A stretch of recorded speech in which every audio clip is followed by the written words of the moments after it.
China's oil demand essentially doubled from 1990 to 2001 decade, and it's essentially doubled in the decade of the 2000s again. They've gone from 2.5 million barrels a day of oil consumption to 10. And with flat production over that period, China imports about 55% of its oil supplies, 5.5 million barrels a day, second largest oil importer behind only the U.S. And now, as this has occurred, this has been deeply worrisome to a leadership that's deeply imbued with a sense of self-sufficiency and self-control over its national resources. And this has created a deep sense of anxiety, a visceral fear that oil supply disruptions, that oil price disruptions would undermine the economic growth machine, undermine the job-creating machine, undermine social stability, and ultimately undermine the mandate of the Communist Party's leadership. So this is something that's very deeply, deep fear and anxiety amongst the leadership. And you add to that the fact that nearly half their oil supplies now come through the sea lanes, which are controlled by the U.S. Navy, through the Straits of Malacca. The whole sense that the U.S. is out to contain China. The U.S. is the hegemonic power in the Middle East, where China increasingly gets a large part of its oil supply.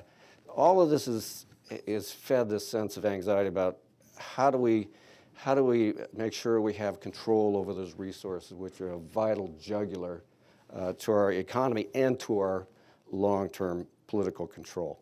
At the same time, the Chinese national oil companies have been looking for new opportunities, old fields, maturing fields, few opportunities in China. So the natural commercial expansion has meant they've wanted to go abroad because that's where the opportunities are, that's where the industry is moving. And think about those two things really have converged with this strong sense we need national control, ownership, equity, control of pipelines bringing oil and gas to China.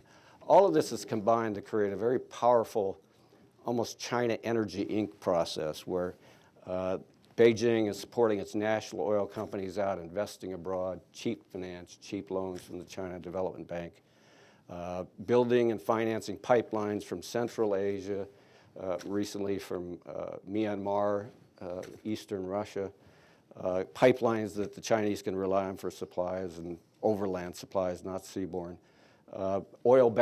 Huge oil-backed loans that are paid back with oil exports to China over 20-year terms, financed by the China Development Bank, others. And a whole set of diplomacy surrounding this where Beijing helps and supports the companies in this. And this is kind of the China Energy Inc., the fusion of state control and commercial expansion of the Chinese energy companies. They've moved from Southeast Asia in the very beginning of the late 90s into Central Asia, major players and pipelines there. They've worked trying to access Russian supplies better. And since then, they've been moving further abroad into Africa, the Middle East, Latin America, and most interestingly and recently, North America, Canada, U.S., and other even more sensitive places. So it's been a process, and in the process, the company is becoming more sophisticated, going out trying to access some of the better important industry technologies for deep water, LNG skills, heavy oil, shale gas, other things. So suffice it to say, Chinese companies, and with it Beijing, this sense of this fusion, are players in all the key oil and gas producing and exporting regions in the world today. So for better or worse, China has emerged increasingly as a major potential diplomatic power in these regions. Its footprint is growing, and that's going to continue as oil demand grows, import dependence grows, as their interests, involvement, expats, all these things fuel Beijing's involvement. China is clearly remaining bullish for the oil markets, but if you're looking across investing in almost anything at the moment, specifically commodity related, an awful lot of what is going on here is trying to figure out what is the new normal in China. If you go back a few years, the normality in China was plus 10% GDP growth rate, heavy fixed asset investment, lots of building bridges. If you go to Shanghai, Beijing, there's towers of metal into the sky everywhere you go, bridges being built left, right, and center, massive infrastructure build out. There's a lot of talk now and certain tentative movements around it towards shifting. The new normal is clearly a lower rate of economic growth. We're not the new normal with maybe it's 7, maybe it's 8% GDP. It's not 10, 11, 12. But there's also this focus. It's not about investment. It's more about consumption. China's trying to become a more consumption-oriented economy. You're already seeing this in the energy markets. Over the past year or so, gasoline demand growth has actually continued pretty strong. China overtook the US to be the biggest car market in the world in 2011.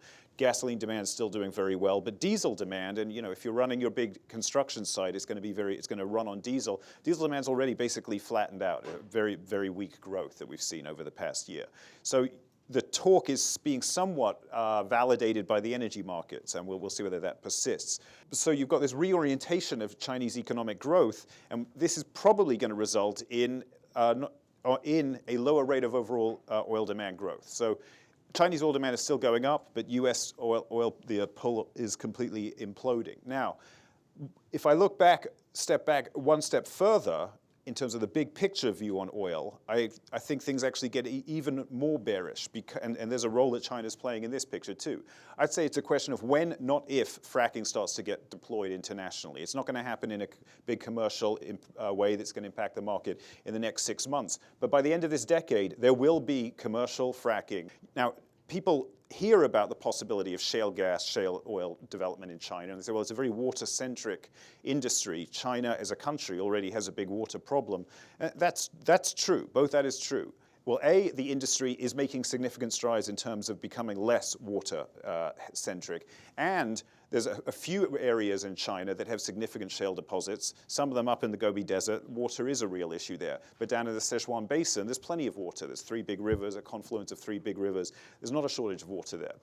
One of the things that happened in America that worked for the shale revolution is the fact that farmers own the mineral rights to their land. That's not true in China, but anyone who thinks that's going to prove really a big problem for Chinese shale development is probably incorrect. Other things will come together. They don't have people will make the argument that China doesn't have the same entrepreneurial oil services culture that's so common in the United States. Well, that's true, but the wonderful entrepreneurial oil services guys in the States have figured this out already. This is now a fairly well-known technology. These guys don't need to reinvent the wheel. They just need to get it rolling in China. Now, the geology is not simple. It's not a slam dunk. It's very deep, the shale. It's not going to be as cheap to produce from as the United States. And in some of the companies who are on the ground there tell you it's very fractured, the shale, that this can cause problems. But they also remain very optimistic. So the clock is ticking until we start to see shale transforming the supply side in some other countries. China is on that list.